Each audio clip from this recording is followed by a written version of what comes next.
الحمدللہ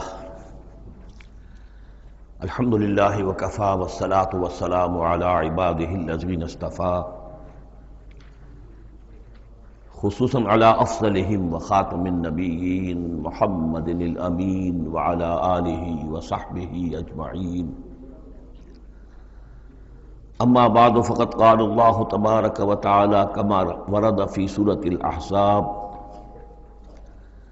اعوذ باللہ من الشیطان الرجیم بسم اللہ الرحمن الرحیم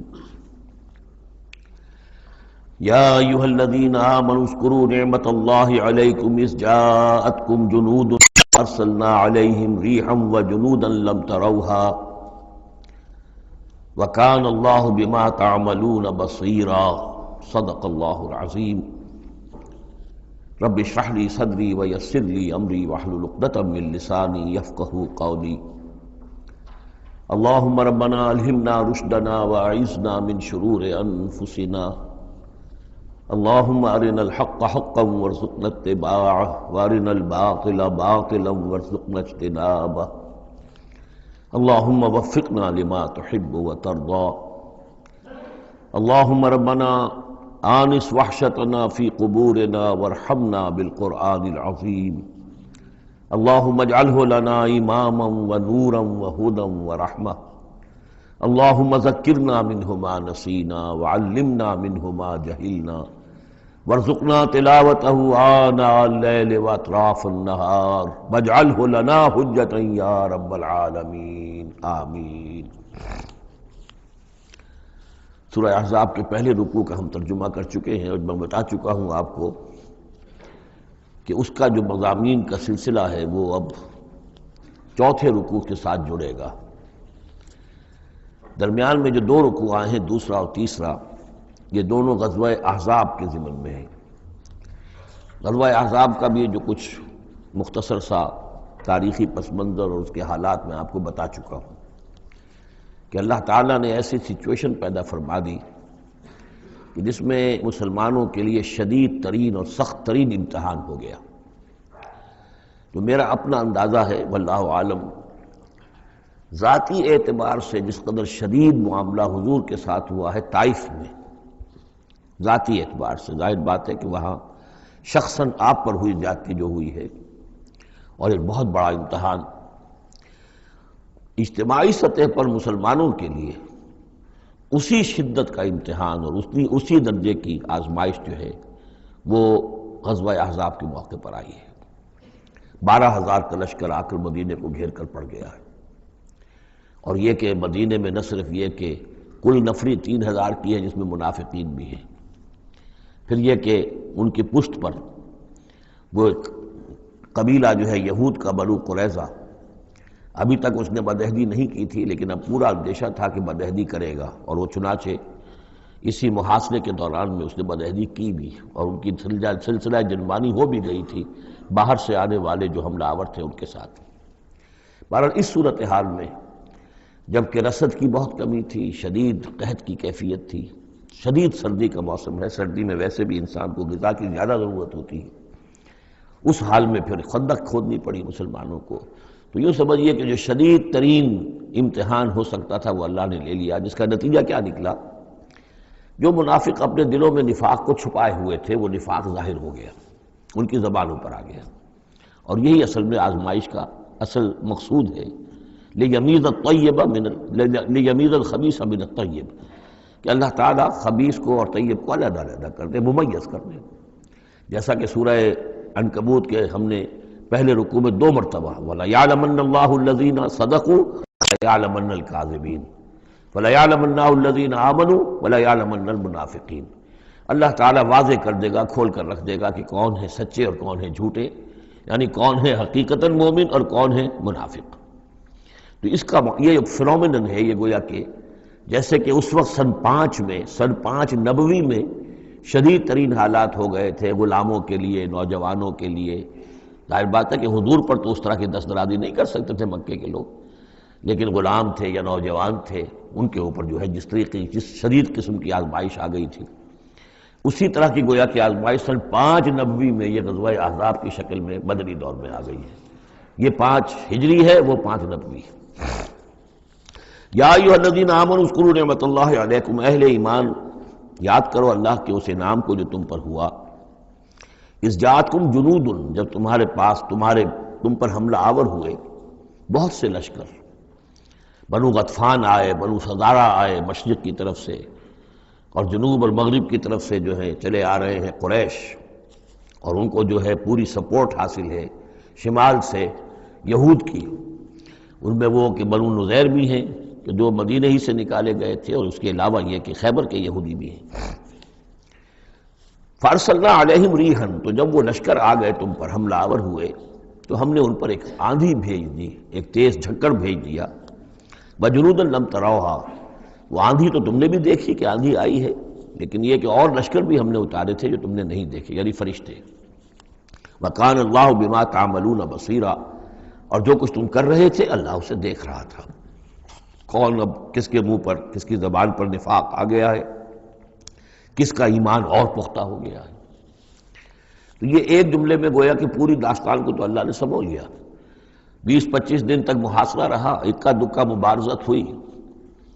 عمرو بن عبد ود آیا، وہ ان کا بہت ہی پورے عرب کا معنی ہوا جو ہے، وہ شہ سوار بھی تھا اور بہت بڑا وہ لڑاکا آدمی، 90 برس کی عمر، لیکن یہ کہ اس کے مقابلے میں آنے کی کوئی جرت نہیں کرتا تھا۔ جب وہ آیا ہے اور اس نے اپنے گھوڑے کو وہ ایڑ لگائی ہے کہ چھلانگ مار کر پوری جو تھی وہ خندق اس کو پار کر کے آ گیا، اور اکیلا ادھر آ کے کھڑا ہو گیا کہ آؤ کوئی ہے تمہارا مقابلہ وہ جو مجھ سے کر سکے۔ بہرحال سب لوگ ششدر حیران تھے کہ اب اس کے مقابلے میں کون جائے۔ بالآخر حضرت علی نکلے رضی اللہ تعالیٰ عنہ، تو حضرت علی نے اس سے کہا، بلکہ اس نے کہا کہ میرے مقابلے میں جو کوئی بھی آتا ہے، میری عادت ہے یہ کہ میں اسے پہلے 3 مواقع دیتا ہوں کہ وہ کوئی درخواست مجھ سے کرے جو منظور کر لوں۔ حضرت علی نے کہا میری پہلی درخواست یہ ہے کہ تم ایمان لے آؤ۔ میں کہا نہیں یہ نہیں ہو سکتا۔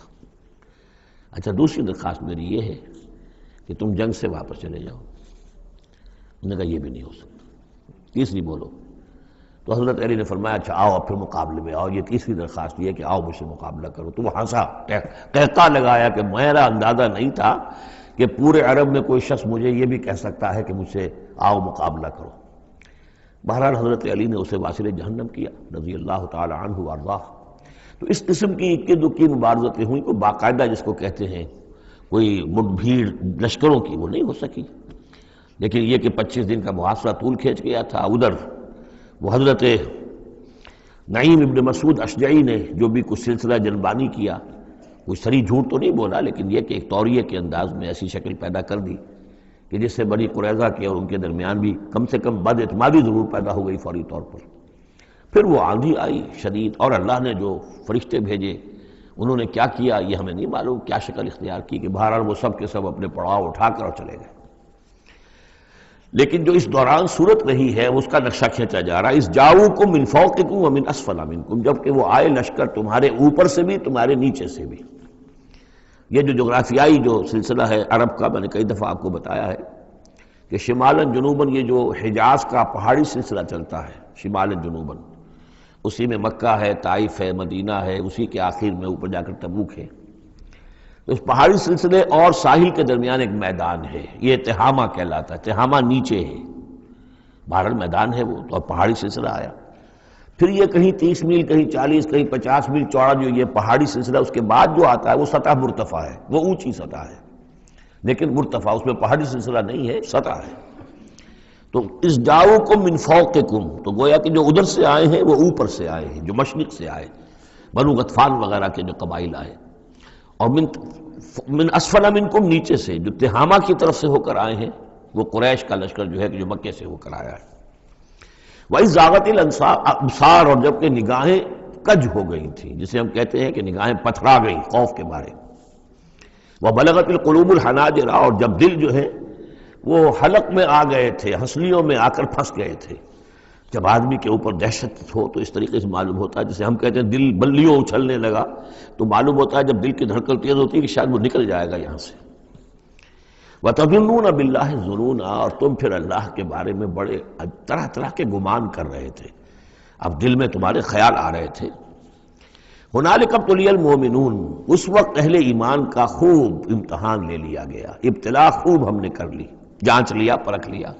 وَزُلْزِلُوا زِلْزَالًا شَدِيدًا، اور وہ ہلا مارے گئے، جھنجھوڑ دیے گئے۔ وَإِذْ يَقُولُ الْمُنَافِقُونَ، اب نتیجہ کیا نکلا؟ جبکہ کہہ رہے تھے وہ منافق، وَالَّذِينَ فِي قُلُوبِهِم مَرَضٌ، اور جن کے دلوں میں روگ تھا، مَا وَعَدَنَا اللَّهُ وَرَسُولُهُ إِلَّا غُرُورًا، ہم سے اللہ اور اس کے رسول نے جو وعدے کیے تھے جھوٹے ثابت ہوئے، ہمیں سبز باغ دکھا کے مروا دیا اللہ نے اور اس کے رسول نے۔ ہم سے کہا تھا کہ کیسر و کسریٰ کی سلطنتیں تمہارے قلبوں میں آئیں گی، ہم سے کہا تھا اللہ کی مدد آئے گی، یہ کہاں اللہ کی مدد آئی؟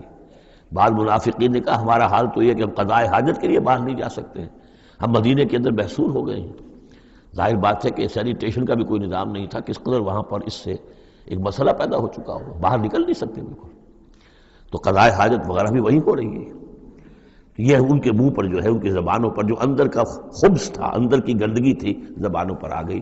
ما وعدنا اللہ ورسولہ الا غرورا، نہیں وعدہ کیا تھا ہم سے اللہ اور اس کے رسول نے مگر جھوٹا، دھوکے کا وعدہ۔ وَإِذْ قَالَتْ طَائِفَةٌ مِّنْهُمْ يَا أَهْلَ يَثْرِبَ، اور جبکہ ان میں سے ایک گروہ یہاں تک کہہ رہا تھا، اے یثرب والو، لا مقام لکم فارجعوا، اب تمہارا کوئی ٹھکانہ نہیں ہے، لوٹ جاؤ یہاں سے، کہاں تم مقابلہ کر سکتے ہو؟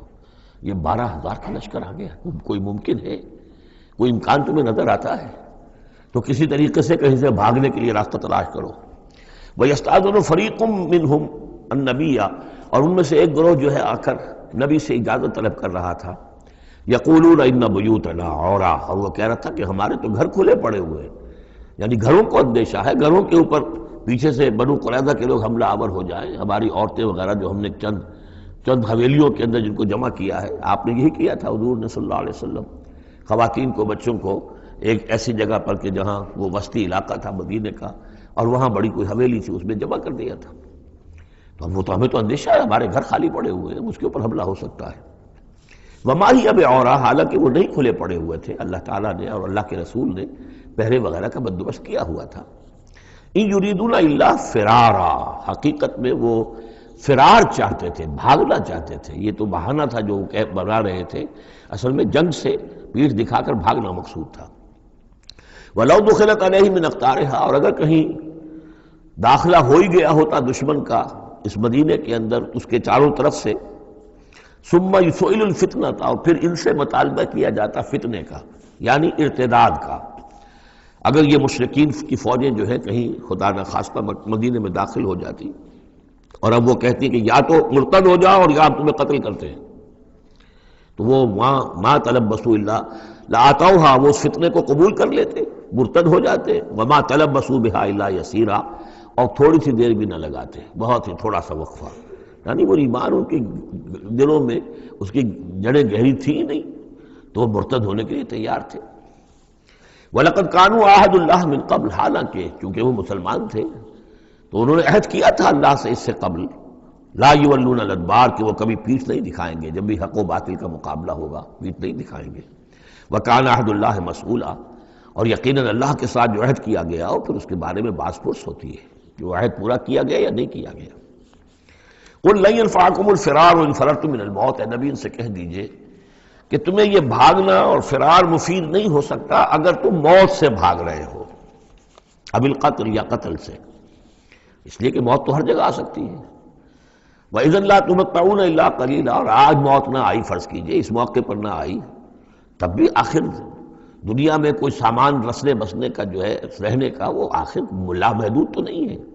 لا طلب ثم لا تمتعون الا قلیلا، نہیں تمہیں ساز و سامان ملے گا دنیا کی زندگی کا مگر تھوڑا سا، کچھ دن اور جی لو گے۔ قل من ذا الذی یعصمکم من اللہ، ان سے پوچھئے کون ہے وہ جو تمہیں اللہ سے بچا سکے، ان اراد بکم سوءا، اگر اللہ ہی نے فیصلہ کر لیا ہو تمہارے بارے میں کسی بری چیز کا، او اراد بکم رحمہ، اور اگر اللہ نے رحمت کا فیصلہ کیا ہو تو کون ہے جو اس کی رحمت کے آڑے آ سکے۔ ولا یجدون لهم من دون اللہ ولیا ولا نصیرا، اور یہ نہیں پائیں گے اللہ کے مقابلے میں نہ کوئی ولی حمایتی اور نہ مددگار۔ قد یعلم اللہ المعوقین منکم، تم میں سے اے نام نہاد مسلمانوں، اے منافقوں، ہمیں خوب معلوم ہے، اللہ کو خوب معلوم ہے کہ کون ان میں سے روکتے ہیں دوسروں کو کہ مت جاؤ، محاذ پر مت جاؤ۔ جیسا کہ میں بتا چکا ہوں کہ دو طرف تو حرات تھے، ادھر سے حفاظت تھی، پیچھے بنو قریظہ تھے، چونکہ وہ معاہد تھے، ان سے معاہدہ تو موجود تھا، لہذا اس اعتبار سے بظاہر وہ بھی محفوظ تھا، ادھر سے حملہ نہیں ہو سکتا تھا، اگرچہ اندیشہ ہر وقت تھا کہ کبھی وہ بھی دغا دیں تو پھر یہ ہے کہ چکی کے دو پارٹوں کے درمیان مسلمان آ جائیں گے۔ لیکن جو سامنے کا علاقہ تھا وہاں وہ خندق جو ہے کھود دی گئی، اور خندق سے ادھر جو ہے وہ مسلمان مورچہ لگا کے بیٹھے ہوئے، تو اب اس جو بھی وہ محاذ بنتا تھا اس پر کوئی نہیں جاتا تھا، روکتے تھے ادھر مت جاؤ، کہاں جا رہے ہو؟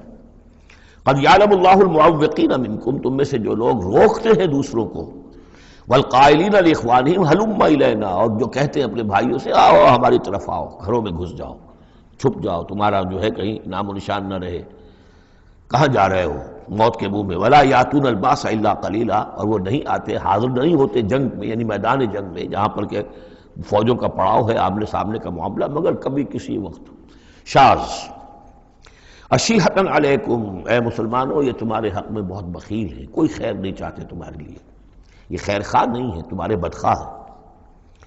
فَإِذَا جَاءَ الْخَوْفُ رَأَيْتَهُمْ، اور جب خوف اگر چلا جائے، یہ لشکر چلے جائیں، یہ خوف کی کیفیت ختم ہو جائے، رَأَيْتَهُمْ يَنظُرُونَ، اذا جاء الخوف، جب خوف آتا ہے، خوف کی کیفیت پیدا ہو جاتی ہے، خوفناک صورتحال، رَأَيْتَهُمْ يَنظُرُونَ إِلَيْكَ، تو اے نبی آپ ان کو دیکھتے ہیں کہ آپ کی طرف ایسے دیکھ رہے ہوتے ہیں، تدور اعینہم کالذی یغشی علیہ من الموت، کہ ان کی آنکھیں ایسی پھرتی ہیں جیسے کہ اس شخص کی آنکھ پھرا کرتی ہے کہ جس پر موت کی غشی طاری ہو رہی ہو، کیونکہ اب مرحلہ آ گیا خطرے کا، پھر جنگ ہے، پھر جانا پڑے گا، پھر وہی ساری صورتحال، سارے اندیشے، سارے خطرات، تو گویا کہ ان کو موت کی غشی اور نزع کی کیفیت کی میں جو ہوتی ہے، آنکھیں جس طرح کے پتھرا جاتی ہیں یا پھرتی ہیں، اس طریقے سے تدور اعینہم کالذی یغشی علیہ من الموت۔ فاذا ذهب الخوف، اور جب خوف چلا جائے، ختم ہو جائے، یعنی وہ صورتحال جیسے کہ بعد میں ہو گئی کہ چلے گئے لشکر، جب چلے گئے تو اب ان کا طریقہ کار کیا ہے؟ وَإِذَا ذَهَبَ الْخَوْفُ سَلَقُوكُمْ بِأَلْسِنَةٍ حِدَادٍ، اب وہ تم پر پل پڑتے ہیں اپنی لوہے کی زبانوں کے ساتھ، یعنی زبانیں قینچیوں کی طرح چلنی شروع ہو جاتی ہیں، مسلمانوں پر تنقید بھی ہے، اپنے ایمان کا اظہار بھی ہے، چرب زبانی بھی ہے، تو حداد لوہے کی جیسے ان کی زبانیں لوہے کی ہوں، تو ہمارے محاورے میں قینچی کی طرح زبان کا چلنا۔ سلق جو ہے عربی محاورے میں، عربی لغت میں آتا ہے بسطن بقہر اما بالید او باللسان، کسی کے پر حملہ آور ہونا یا ہاتھ سے یا زبان سے، تو سلقوکم بألسنۃ حداد اشیحۃ علی الخیر، اور پھر جو بھی کوئی مال غنیمت ہوگا اس کے اوپر یہ ایسے ہوں گے، جھکے پڑیں گے کہ مال سارا ہمیں ہی مل جائے۔ اولئک لم یؤمنوا، یہ وہ لوگ ہیں کہ جو حقیقتاً ایمان نہیں لائے۔ فاحبط اللہ اعمالہم، تو اے نبی انہوں نے اس کیفیت میں جو بھی کوئی نیکیاں کی ہیں، بظاہر نیکیاں، آپ کے امامت میں نمازیں بھی تو پڑھی ہیں نا انہوں نے، آخر مدینہ منورہ میں وہ نمازیں پڑھتے تھے منافق، کس کی امامت میں؟ محمد رسول اللہ کی امامت میں، کس مسجد میں؟ مسجد نبوی میں، لیکن ان کے سارے اعمال حبط ہو گئے۔ فاحبط اللہ اعمالہم، اللہ نے ان کے تمام اعمال اکارت کر دی۔ وَكَانَ ذَلِكَ عَلَى اللَّهِ يَسِيرًا، اور یہ چیز اللہ پر بہت آسان ہے۔ يَحْسَبُونَ الْأَحْزَابَ لَمْ يَذْهَبُوا، جبکہ جا چکے ہیں لشکر، ان کا حال یہ ہے کہ ان کے اوپر ابھی تک خوف طاری ہے، جیسے ہوتا ہے کہ کسی بڑے حادثے کے بعد بھی بہت دیر تک اعصاب کے اوپر جو ہے وہ ایک طرح کی کپ کپی طاری رہتی ہے، انسان کے سنسناہٹ سی رہتی ہے، اتنا بڑا حادثہ ہوا ہے۔ يَحْسَبُونَ الْأَحْزَابَ لَمْ يَذْهَبُوا، یہ سمجھتے ہیں کہ وہ گئے نہیں ہیں، کہیں ادھر چھپ گئے ہوں، کہیں پھر دوبارہ آ رہے ہوں، کہیں حملہ دوبارہ تو نہیں کر رہے ہیں، یہ کوئی ان کے ٹیکٹیکل موو تو نہیں تھی کہ ذرا پیچھے ہٹ کے پھر حملہ آور کریں۔ يَحْسَبُونَ الْأَحْزَابَ لَمْ يَذْهَبُوا، یہ سمجھتے ہیں کہ وہ لشکر گئے نہیں ہیں۔ وَإِن يَأْتِ الْأَحْزَابُ، اور اگر کہیں دوبارہ وہ لشکر جو ہیں، وہ فوجیں جو ہیں دوبارہ کہیں حملہ آور ہو جائیں، يَوَدُّوا لَوْ أَنَّهُمْ بَادُونَ فِي الْأَعْرَابِ، تو ان کی بڑی خواہش ہوگی کاش کہ ہم مدینے کو چھوڑ کر کہیں ریگستانوں میں چلے گئے ہوتے، اور کہیں نخلستانوں میں جا کر عراب کی حیثیت کے ساتھ ہم ان کے ساتھ چلے گئے ہوتے، بادیہ نشینوں کے پاس۔ یسألونک عن انبائکم، اور وہاں سے اے مسلمانوں تمہاری خبریں معلوم کرتے رہتے، اب کیا ہوا، اونٹ کس کروٹ بیٹھا۔ وَلَوْ كَانُوا فِيكُمْ مَا قَاتَلُوا إِلَّا قَلِيلًا، اور اگر یہ تمہارے درمیان موجود بھی رہے تو قتال میں تو حصہ نہیں وہ لیتے مگر شاس دکھانے کے لیے، خانہ پوری جسے ہم کہتے ہیں۔ اب ایک کردار تو یہ ہے جو سامنے آ گیا، دوسرا کردار کیا ہے؟ لَقَدْ كَانَ لَكُمْ فِي رَسُولِ اللَّهِ أُسْوَةٌ حَسَنَةٌ، دوسرے کردار کا جو دوسری تصویر ہے، اس کا جو خورشید ہے، سورج ہے، وہ محمد رسول اللہ کا کردار ہے۔ فرمایا اے مسلمانوں تمہارے لیے اللہ کے رسول میں ایک اسوہ ہے، نمونہ ہے، بہترین نمونہ۔ اب یہ بات نوٹ کرنے کی ہے کہ یہ آیت ہمارے ہاں سیرت کی تقاریر ہوں، کوئی میلاد کی محفلیں ہوں، کوئی وعظ ہو، تو اس میں بہت پڑھی جاتی ہے یہ آیت اسوہ حسنہ. لیکن عام طور پر ہمارے یہاں اسوہ حسنہ کیا ہے؟ چھوٹی چھوٹی سنتیں، ان کا تذکرہ ہوگا. مسواک کرنا بھی اسوہ ہے، ٹھیک ہے. اسی طریقے سے اور سنتیں ہیں.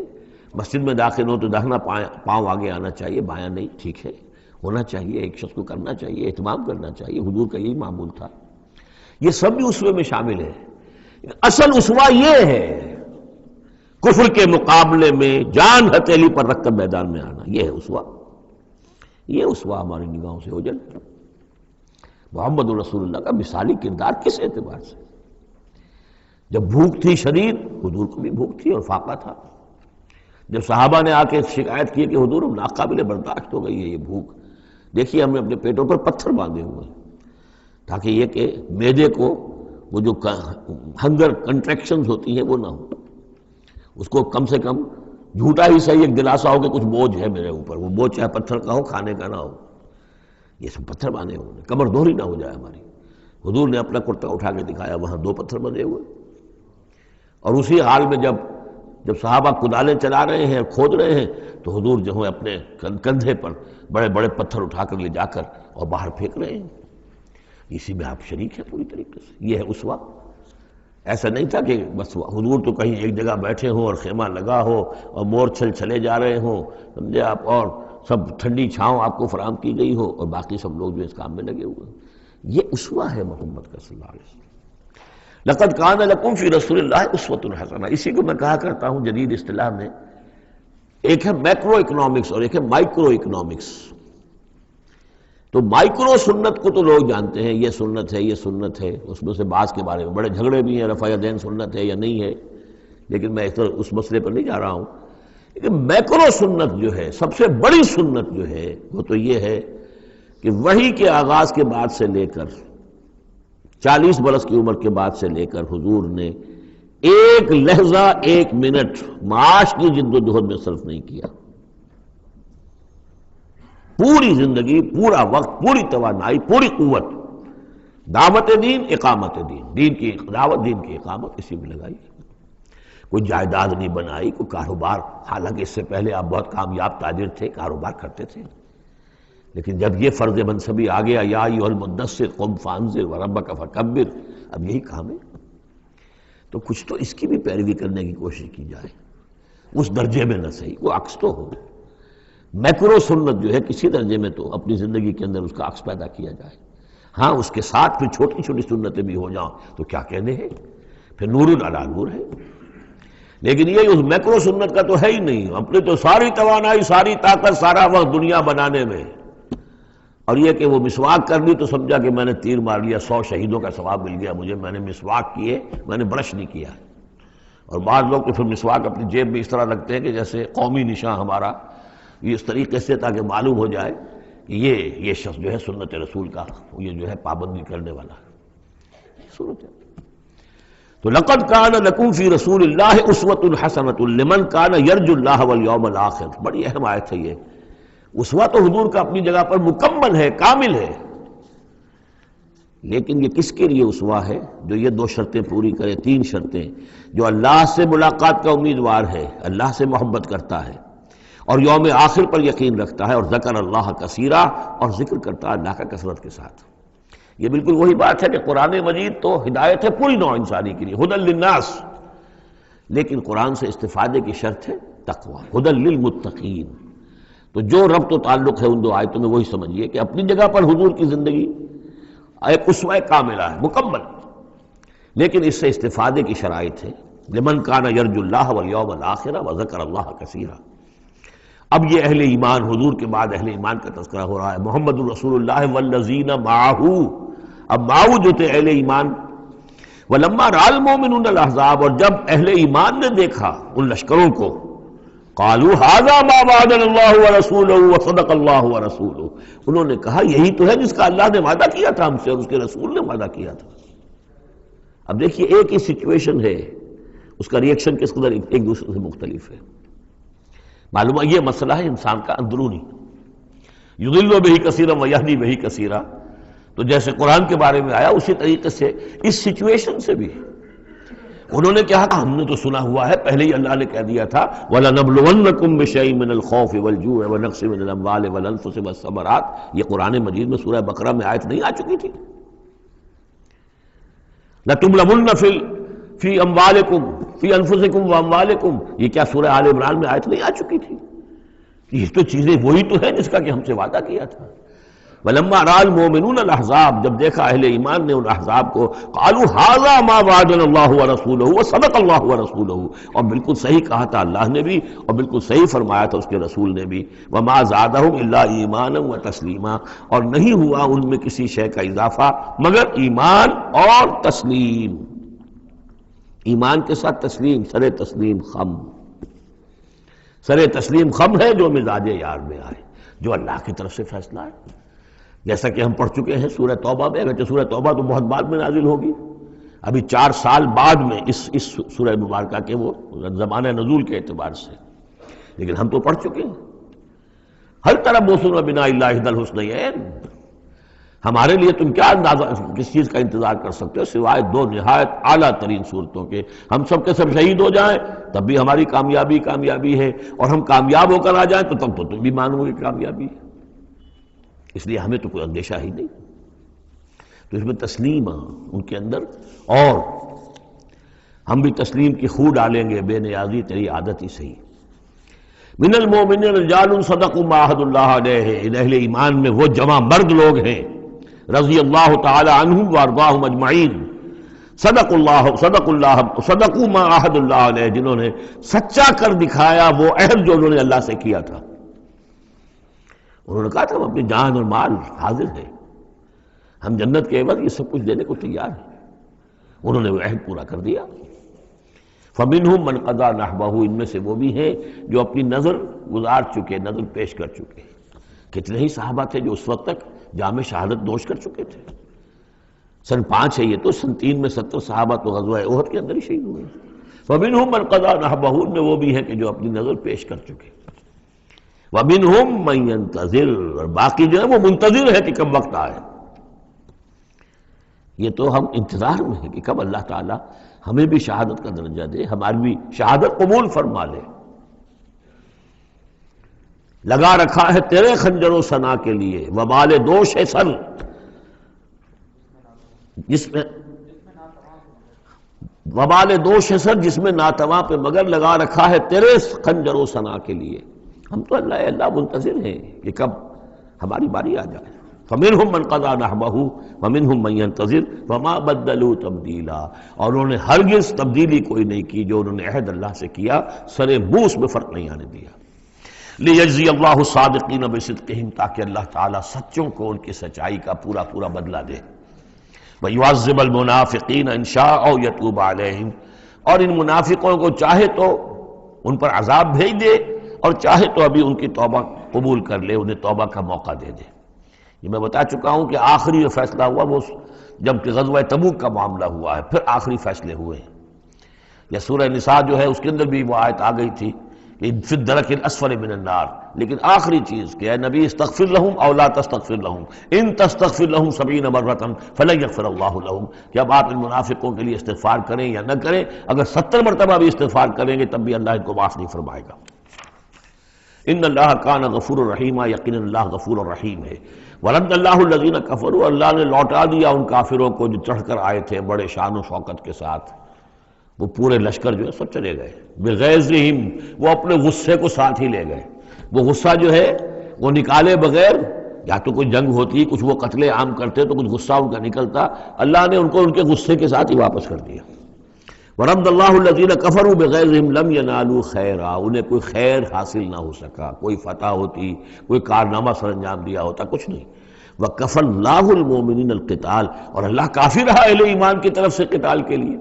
اہل ایمان کو تو جنگ کی نوبت ہی نہیں آئی، کھلی جنگ تو ہوئی نہیں، اللہ نے خود ہی آندھی بھیج کر اور جو بھی اپنی خفیہ تدابیر ہیں، جو بھی اپنی مدد تھی فرشتوں کے ذریعے سے، اللہ تعالیٰ نے گویا کہ اہل ایمان کو اس امتحان میں سے تو گزار دیا، باقی یہ کہ کوئی غزو نہیں پہنچنے دیا۔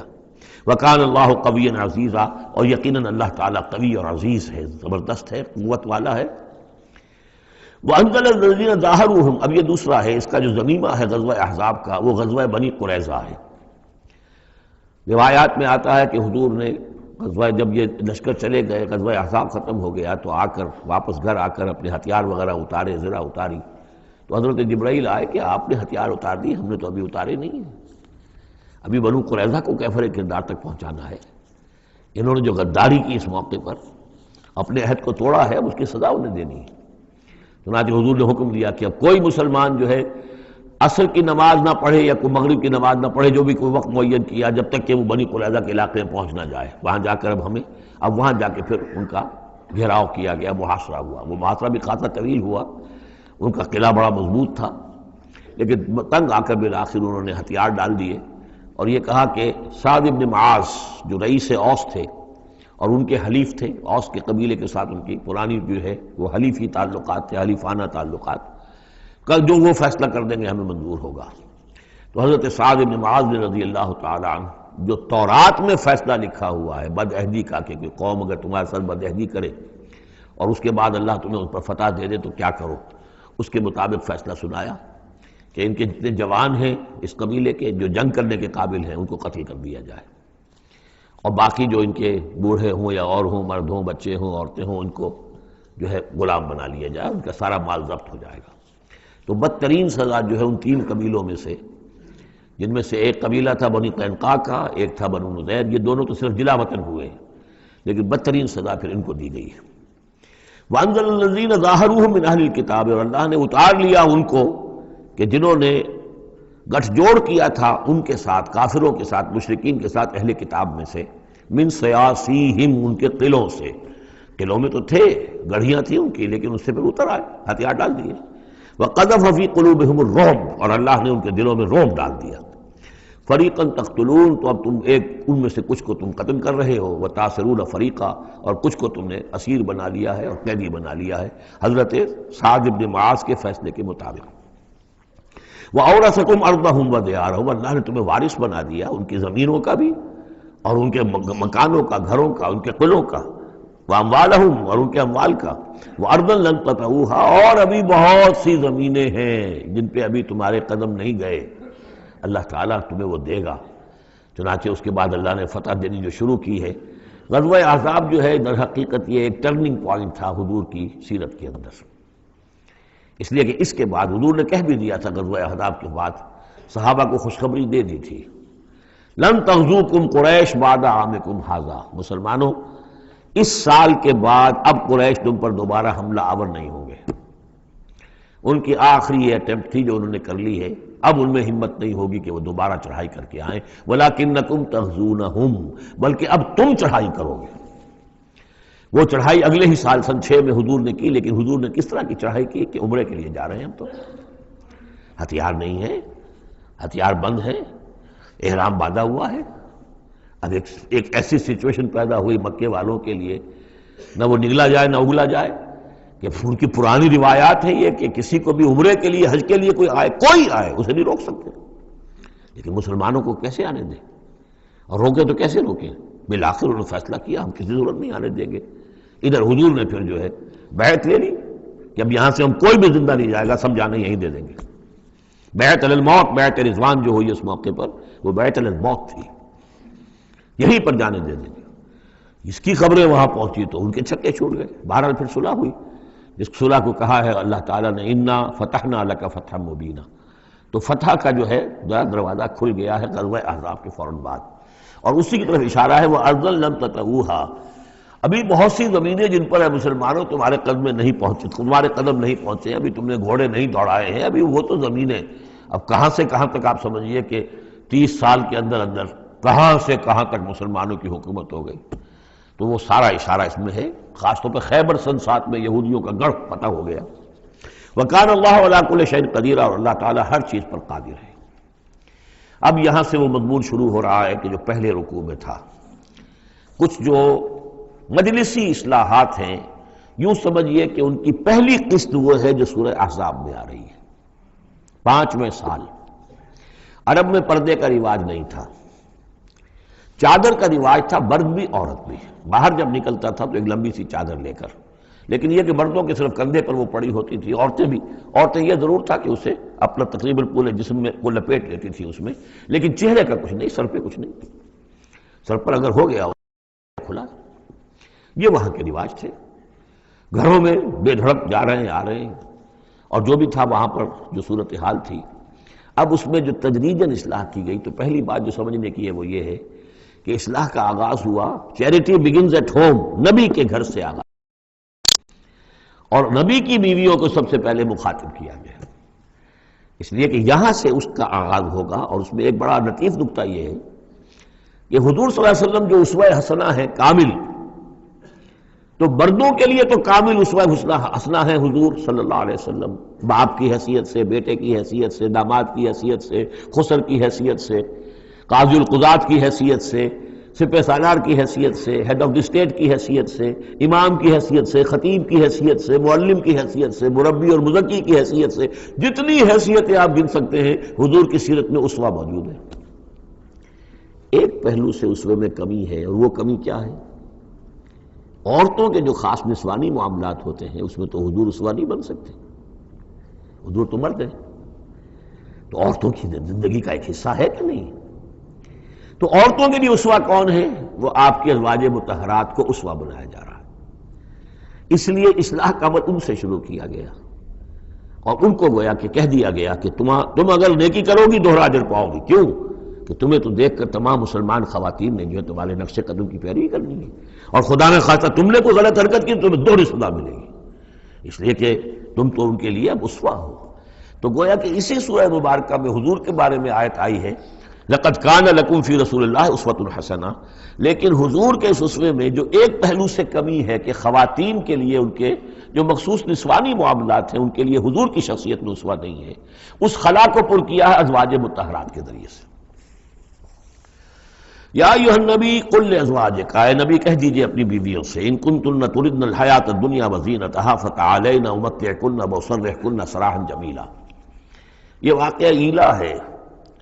اب آپ کو معلوم ہے کہ جب مسلمانوں کے ہاں اب خوشحالی آ گئی، اب فتح کا دور شروع ہو گیا، مال غنیمت بھی آیا ہے، تو عام مسلمانوں کے گھر میں خوشحالی ہو گئی، تو ازواج مطہرات بڑے طبع بشری ان کی طرف سے بھی ایک تقاضا آیا کہ اب ہمارا بھی نفقہ، ہمارا خرچہ کچھ بڑھایا جائے۔ اس مطالبے کو حضور نے اتنا ناپسند کیا کہ قسم کھا لی کہ 1 مہینے تک میں گھر میں کسی کے گھر میں نہیں جاؤں گا، کسی اپنی اہلیہ محترمہ سے ملاقات نہیں کروں گا، اور مسجد کے ساتھ ہی ایک بالا خانہ سا تھا، اس میں آپ نے اپنا جو ہے وہ قیام کر لیا، تو ایک طوفان مچ گیا مدینے میں۔ اب حضرت ابوبکر کی بیٹی حضرت عائشہ حضور کے گھر میں ہے، حضرت عمر کی بیٹی حضرت حفصہ حضور کے گھر میں ہے، کہ اب یہ کیا ہو رہا ہے، کیا ان کو طلاق ہو جائے گی، کیا ہوگا، حضور نے کیا فیصلہ کر لیا ہے؟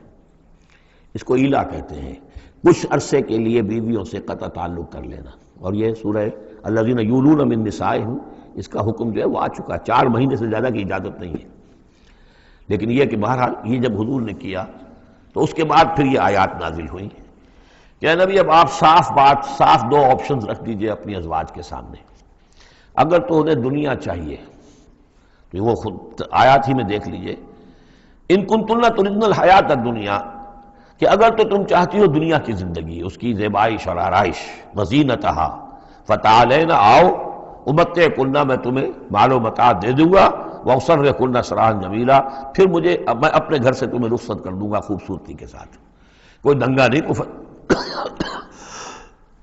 کوئی فساد نہیں، کوئی لڑائی نہیں، لیکن یہ کہ پھر تم میرے گھر میں نہیں رہ سکتی، پھر میں اپنے ہاتھ سے تمہیں رخصت کر دوں گا۔ وَإِن كُنتُنَّ تُرِدْنَ اللَّهَ وَرَسُولَهُ، اور اگر تم طالب ہو اللہ کی اور رسول کی، ان کی رضا چاہتی ہو، وَالدَّارَ الْآخِرَةَ، اور بجائے اس دنیا کے تم آخرت کا گھر جو ہے اس کی طالب بن جاؤ، فَإِنَّ اللَّهَ أَعَدَّ لِلْمُحْسِنَاتِ مِنْكُمْ أَجْرًا عَظِيمًا، تو اللہ تعالیٰ نے تم جیسی نیک بیویوں کے لیے اللہ تعالیٰ نے بہت بڑا اجر جو ہے وہ فراہم کیا ہے، تیار کیا ہے۔ یعنی وہ آپشن تمہارا ہے، اگر دنیا کی آسائش چاہیے تو آؤ، فیصلہ کر لو، چوز کر لو، چوائس از یورس، میں تمہیں مال و متاع دے کر اپنے گھر سے رخصت کر دوں گا خوبصورتی کے ساتھ، اور اگر میرے ہاں رہنا ہے تو پھر تو یہی ہے، فقر ہے، فاقہ ہے، جو اختیاری فقر تھا آپ کا۔ اس میں ظاہر بات واقعہ یہی ہے کہ جب یہ بات رکھی گئی سب سے پہلے حضرت عائشہ نے کہا میں تو اللہ اور اس کے رسول کو منتخب کرتی ہوں، اور ایک ایک کر کے تمام ازواج نے یہ کہا، اپنے تمام مطالبات سے وہ دستبردار ہو گئی، اور پوری زندگی اس طرح گزری ہے کہ کبھی 2 وقت جو ہے چولہا گرم نہیں ہوا ہے محمد کے گھر میں صلی اللہ علیہ، کسی بھی گھر میں، کسی بھی زوجہ محترمہ کے گھر میں۔ یا نساء النبی من یات منکن بفاحشۃ مبینۃ، اے نبی کی بیویوں، اگر خدا نخواستہ بالفرض تم میں سے کسی کی طرف سے کسی کھلی بے حیائی کا ارتکاب ہوا، یضاف لہ العذاب ضعفین، اسے عذاب دیا جائے گا دگنا، وکان ذلک علی اللہ یسیرا، اور یہ اللہ پر بہت آسان ہے، یہ نہ سمجھنا نبی کی بیویاں تو نبی ہمیں بچا لے گا۔ اسی لیے قرآن مجید میں بار بار آتا ہے حضرت نوح کی بیوی، حضرت لوط کی بیوی، حضرت لوط کی بیوی کا ذکر بہت زیادہ ہے۔ نبی بھی اپنی بیوی کو نہیں بچا سکتا، اگر اس کا اپنا کردار غلط ہے، اس کا اپنا جو رویہ ہے صحیح نہیں ہے، اگر اس ایمان اور عمل صالح سے محروم ہے تو کچھ نہیں۔ چنانچہ حضور نے ایک مرتبہ اپنے قریبی گھرانے کی جو خواتین تھیں ان کو بٹھایا اور ایک ایک کا نام لے کر کہا ہے، یا فاطمہ بنت محمد صلی اللہ علیہ وسلم انقذی نفسک من النار فانی لا املک لک من اللہ شیئا، اے فاطمہ محمد کی بیٹی، خود اپنے آپ کو آگ سے بچاؤ، نکالو اپنے آپ کو آگ سے اپنے عمل سے، اس لیے کہ مجھے اللہ کے ہاں کوئی اختیار تمہارے بارے میں حاصل نہیں ہوگا، اگر فاطمہ کے بارے میں نہیں تو پھر کس کے بارے میں؟ یا صفیہ امت رسول اللہ، اے صفیہ اللہ کے رسول کی پھوپھی، انقذی نفسک من النار فانی لا املک لک من اللہ شیئا، اپنے آپ کو جہنم کی آگ سے بچانے کی کوشش کرو، اس سے نکالو اپنے آپ کو، اور میں قیامت کے دن، میں اللہ کے محاسبے کے وقت میں تمہارے کام نہیں آ سکوں گا۔ وَمَن يَقْنُتْ مِنكُنَّ لِلَّهِ وَرَسُولِهِ، تو اب جو کوئی بھی تم میں سے اللہ اور اس کے رسول کی اطاعت پر کاربند ہو جائے، فرما برداری اختیار کرے، وَتَعْمَلْ صَالِحًا، اور نیک عمل کرے، نُؤْتِهَا أَجْرَهَا مَرَّتَيْن، تو اسے ہم اس کا اجر بھی دیں گے دوہرا۔ غلطی کرو گی تو سزا دگنی، اور صحیح طرز عمل ہوگا ایمان اور عمل صالح والا تو اجر بھی تمہارا دگنا ہوگا۔ اعتدنا لہا رزقا کریما، اور اس کے لیے اللہ تعالیٰ نے، ہم نے بہت ہی رزق کریم باعزت روزی کا اہتمام جنات کے اندر کیا ہوا ہے۔ یا نساء النبی لستن کاحد من النساء، اے نبی کی بیویوں تم عام عورتوں کے مانند نہیں ہو، تم نبی کی بیویاں ہو۔ یہاں اس کو سمجھ لیجیے، مراد کیا ہے کہ تمہیں اسوہ بننا ہے امت کی تمام خواتین کے لیے تا قیام قیامت۔ لستن کاحد من النساء، اب پہلی ہدایت یہ دی گئی ان اتقیتن فلا تخضعن بالقول۔ ظاہر بات ہے وہ پہلی یوں سمجھیے کہ جو میں معاشرے کا نقشہ میں کھینچ چکا ہوں تو لوگ آتے تھے گفتگو کرتے تھے بے دھڑک۔ پہلی بات تو یہ آپ نے فرمائی کہ اگر تم تقویٰ دل میں رکھو اور لوگوں سے بات کرتے ہوئے اپنی آواز میں لوچ پیدا نہ کرو، نرمی پیدا نہ کرو۔ ظاہر بات ہے عورت کی آواز اس کے اندر مرد کے لیے کشش ہے، اور اگر کہیں طرح اس میں لوچ بھی ہو تو اگر کسی کے دل میں کوئی خباثت ہے، کوئی گندگی ہے، منافق بھی تو اسی معاشرے میں تھے نا، اور وہ تو کوئی موقع نہیں جانے دینا چاہتے تھے کوئی سکینڈلز اٹھانے کا حضور کے خلاف اگر ہو جائے۔ سورہ نور میں ہم پڑھ چکے ہیں کہ حضرت عائشہ تک پر توبت لگ گئی۔ تو یہ کہ اگر فیطمع الذی فی قلبہ مرض، کہ کہیں تم تو اپنی شرافت اور مروت کی وجہ سے نرم انداز میں بات کرو، اور جس کے دل میں کوئی روگ ہے، منافقت کا روگ ہے، بیماری ہے، وہ کوئی اور ہی امید لگا لے کہ شاید ان کی کوئی توقع، شاید میں یعنی یہاں پہ اگر کوئی محنت کروں، کوشش کروں تو شاید میری دال گل جائے، کسی بری نیت اور ارادے کو دل میں پال لے۔ وَقُلْنَ قَوْلًا مَعْرُوفًا، بات کرو بڑی معروف انداز میں، لیکن انداز جو ہے اس میں وہ سختی کا ہونا چاہیے، بجائے اس کے کہ اس کے اندر وہ نرمی ہو اور شیرینی ہو۔ وَقَرْنَ فِي بُيُوتِكُنَّ، دوسری ہدایت، اپنے گھروں کے اندر قرار پکڑو، تمہارا اصل مقام جو ہے وہ گھر ہے۔ اب یہ اصول دیے جا رہے ہیں، یعنی سمجھیے کہ یہ اصلاحات جو ہو رہی ہیں، مخلوط معاشرہ نہیں ہے اسلامی معاشرہ، عورت کا اصل مقام اس کا گھر ہے، ماں کی حیثیت سے، بہن کی حیثیت سے، بیٹی کی حیثیت سے، بیوی کی حیثیت، گھر کے اندر۔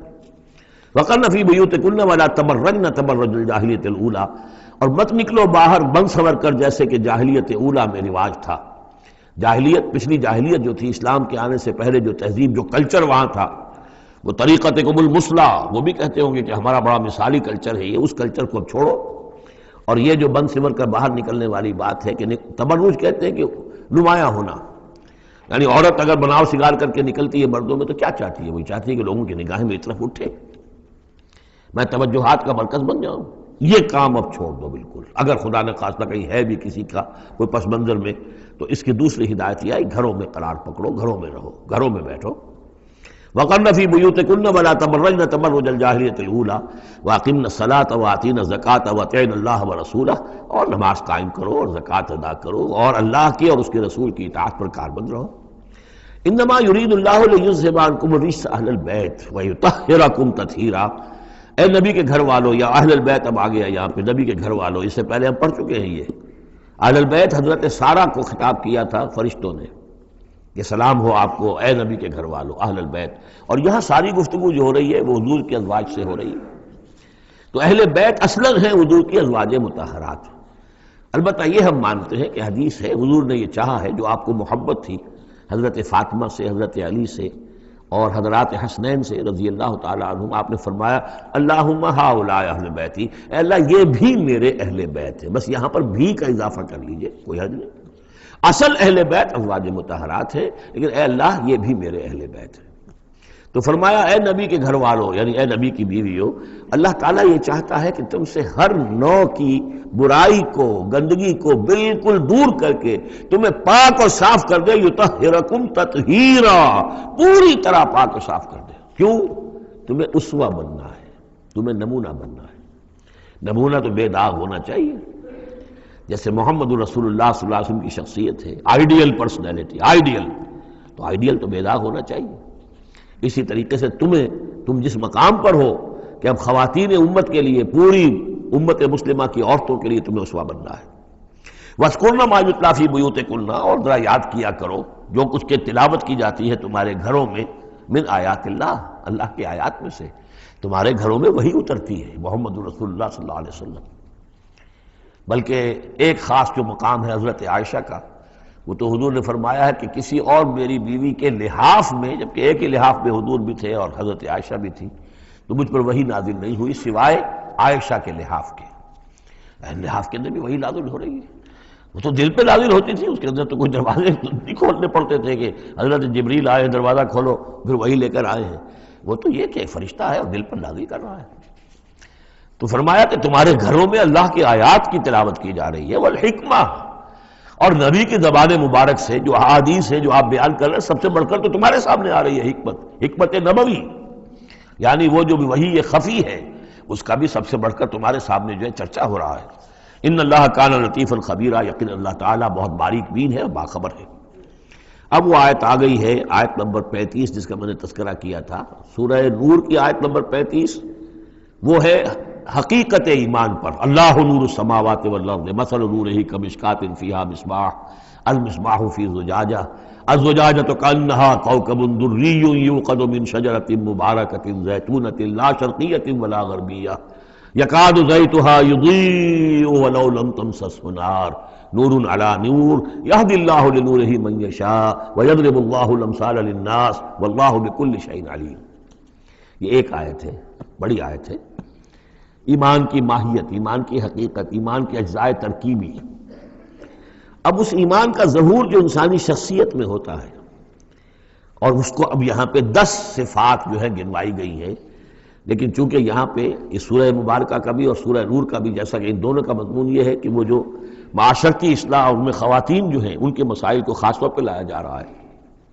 تو عام طور پر تو قرآن میں یہ ہے کہ جو حکم بھی ہے وہ مذکر کے صیغے میں آ جاتا ہے، مردوں سے خطاب کر کے، لیکن عورتیں بھی اس کی مخاطب ہیں. اسے برسبیل تغلیب کہتے ہیں، قاعدہ ہے کہ بظاہر خطاب ہے اقیم الصلاۃ، مذکر کا صیغہ ہے، لیکن یہ خطاب جو ہے یہ عورتوں سے بھی ہے. اللہ یہ کہ ابھی ہم نے پڑھا اقمنا الصلاۃ، یہ یہاں مؤنث کے اس میں بھی آ گیا، لیکن عام طور پر قرآن میں جو آیا ہے وہ تو مذکر کا صیغہ ہے. لیکن یہاں آپ دیکھیں گے کہ ان کیفیات کو اور خصوصیات کو جو ایمان کے ثمرات اور نتائج ہیں ان کو دہرا کر مردوں اور عورتوں کے لیے علیحدہ علیحدہ بالکل پوری صراحت کے ساتھ. ان المسلمین والمسلمات، یقیناً مسلمان مرد اور مسلمان عورتیں، یعنی اطاعت کر لینے والی، سر تسلیم قلم کرنے والے مرد اور عورتیں. والمومنین والمومنات، اور مومن مرد اور مومن عورتیں. والقانتین والقانتات، اور فرما بردار مرد اور فرما بردار عورتیں. والصادقین والصادقات، اور راست باز مرد اور راست باز عورتیں. صدق قول بھی، صدق مقال اور صدق عمل، صدق کردار. والصابرین والصابرات، اور صبر کرنے والے مرد اور صبر کرنے والی عورتیں، والخاشعین والخاشعات، اور اللہ کے سامنے جھکے رہنے والے مرد اور جھکے رہنے والی عورتیں، والمتصدقین والمتصدقات، اور اللہ کے لیے صدقہ دینے والے مرد اور صدقہ دینے والی عورتیں، والصائمین والصائمات، اور روزہ رکھنے والے مرد اور روزہ رکھنے والی عورتیں، والحافظین فروجہم والحافظات، اور اپنے شرمگاہوں کی حفاظت کرنے والے مرد اور اپنی شرمگاہوں کی حفاظت کرنے والی عورتیں، والذاکرین اللہ کثیرا والذاکرات، اور کثرت کے ساتھ اللہ کا ذکر کرنے والے مرد اور ذکر کرنے والی عورتیں، اعد اللہ لہم مغفرۃ واجرا عظیما، اللہ تعالیٰ نے ان سب کے لیے مغفرت اور بہت بڑا اجر تیار کر رکھا ہے۔ اللہم ربنا اجعلنا منہم، اللہم ربنا اجعلنا منہم۔ اب وہ مسئلہ آ رہا ہے کہ جس کی تمہید ہوئی تھی پہلے رکوع میں، حضرت زینب رضی اللہ تعالیٰ عنہ سے حضور کی شادی کا معاملہ، اور اس سے پہلے حضور کے کہنے کی وجہ سے حضرت زینب کا نکاح جو حضرت زید ابن حارثہ سے ہوا، پھر زید ابن حارثہ رضی اللہ تعالیٰ عنہ نے جو ان کو طلاق دینی چاہی، پھر حضور کے دل میں جو یہ خیال ہوا کہ میں نے پہلے تو حکم دے کر نکاح پر مجبور کیا، اب اگر یہ داغ لگ جاتا ہے زینب کو تو گویا کہ پھر تو ایک ہی شکل رہ جائے گی اس کی دل جوئی کی، تلافی کی، کہ میں خود نکاح کروں۔ اب میں خود نکاح کروں گا تو چونکہ زید میرا منہ بولا بیٹا رہا ہے پہلے، ایک طوفان اٹھ کھڑا ہوگا، حالانکہ اس میں بات کوئی نہیں تھی، لیکن یہ کہ حضور نے اس کی وجہ سے یہ سمجھا کہ یہ مصلحت کے خلاف ہوگا، تو اسی گویا کہ آپ اسی شش و پنج میں تھے کہ یہ آیات نازل ہو گئی۔ پہلی آیت میں تذکرہ ہے اس کا کہ جو حضور کے کہنے کی بنا پر حضرت زینب اور ان کے بھائی آمادہ ہوئے نکاح پر، ورنہ وہ آمادہ نہیں تھے زید بن حارثہ سے نکاح پر۔ وما كان لمؤمن ولا مؤمنة اذا قضى الله ورسوله امرا ان يكون لهم الخيرة من امرهم، یہ کسی بھی مومن مرد اور کسی بھی مومن عورت کے لیے یہ روا نہیں ہے کہ جب اللہ اور اس کا رسول کسی شے کا فیصلہ کر دیں تو پھر بھی انہیں یہ خیال ہو کہ ہمارے پاس آپشن باقی ہے، ہمیں اختیار حاصل ہے۔ وَمَن يَعْصِ اللَّهَ وَرَسُولَهُ فَقَدْ ضَلَّ ضَلَالًا بَعِيدًا، جو اللہ اور اس کے رسول کی نافرمانی کریں گے انہوں نے تو گویا کہ بہت بڑی گمراہی جو ہے وہ حاصل کر لی۔ تو یہ گویا کہ ایک تو یہ کہ اس کو عام ہم لیں گے تو یہ ہر معاملے کے اوپر ہے کہ اللہ اور اس کے رسول کے فیصلے کے بعد پھر میں یہ سمجھوں کہ میرے پاس کوئی آپشن ہے، تو اس کا مطلب ہے کہ میں اللہ کا انکار کر رہا ہوں، رسول کا انکار کر رہا ہوں۔ پس منظر میں وہی ہے کہ حضور کی فرمائش جو تھی ابتداءً تو چونکہ امیمہ ابن عبد المطلب حضور کی پھپھی تھیں جن کی بیٹی ہیں حضرت زینب، یوں سمجھیے کہ قریش کا اونچا خاندان ہے، اور ادھر یہ ہے کہ حضرت زید ابن حارثہ غلام رہے ہیں، اگرچہ تھے شریف خاندانوں میں سے عرب کے، لیکن کبھی انہیں کہیں پکڑ کر کہیں کسی نے لا کر غلام بنا کر بیچ دیا تھا تو داغ تو لگ گیا غلامی کا، اور اس معاشرے میں وہ داغ پھر دھلتا نہیں تھا ایک دفعہ لگ جانے کے بعد۔ تو اس وجہ سے اب انہوں نے حضور کے لیے، حضور کے فرمانے کی وجہ سے نکاح کیا، اس کے بعد نہیں ان کی نبھی آپس میں، اور اس میں گمان غالب یہ ہے کہ حضرت زینب انہیں وہ نہیں دے سکیں احترام اور ادب اور ان کی مرضی پر چلنے کا معاملہ، جیسا کہ ایک عورت کو فصالحات و قانتات حافظات للغیب جو رویہ ہونا چاہیے، اب وہ اپنے جذبات اور احساسات کے اوپر اس درجے جو ہیں وہ کنٹرول نہ کر سکی، لہذا ان کے مابین جو ہے وہ موافقت نہیں ہوئی۔ تو حضرت زید نے کئی دفعہ کہا کہ حضور میں پھر ان کو فارغ کر دینا چاہتا ہوں، طلاق دینا چاہتا ہوں۔ استقول للذی انعم اللہ علیہ وانعمت علیہ امسک علیک زوجک، اے نبی جب آپ کہتے تھے اب اس شخص سے کہ جس پر اللہ نے بھی انعام فرمایا اور آپ نے بھی انعام فرمایا، آپ نے اسے آزاد کر دیا، اپنا منہ بولا بیٹا بنایا تھا، یہ دوسری بات ہے کہ اللہ نے وہ بات ختم کر دی، یہ تو زید ابن محمد کہلاتا تھا، اب یہ زید ابن حارثہ رہ گیا دوبارہ۔ آپ اس سے کہتے رہے امسک علیک زوجک، نہیں اپنی بیوی کو روکے رکھو، گھر میں آباد رکھو، ذرا اور کوشش کرو، ذرا اور کہ مزاجوں کی موافقت ہو جائے، واتق اللہ، اللہ سے ڈرو، اللہ کا تقوی اختیار کرو، وتخفی فی نفسک ما اللہ مبدیہ، اور آپ اپنے دل میں چھپائے ہوئے تھے وہ بات جو جس کو کہ اللہ تعالیٰ اللہ مبدی، جسے اللہ تعالیٰ کھولنا چاہتا ہے، وتخشى الناس، آپ لوگوں سے ڈر رہے تھے، واللہ احق ان تخشاہ، جبکہ اللہ زیادہ حقدار ہے اس کا کہ آپ اس سے ڈریں۔